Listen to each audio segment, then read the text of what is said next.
మీ పనులు ఆపేసి ఇక్కడ నుండి బయలుదేరండి.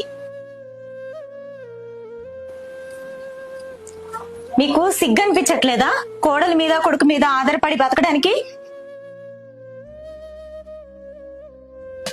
ఈ వయసులో ఎక్కడికి వెళ్ళాలమ్మా, ఎలా బ్రతకాలమ్మా? మీలాంటి వాళ్ళ కోసమే లోకంలో చాలా ఆశ్రమాలు ఉన్నాయి. వెళ్ళండి.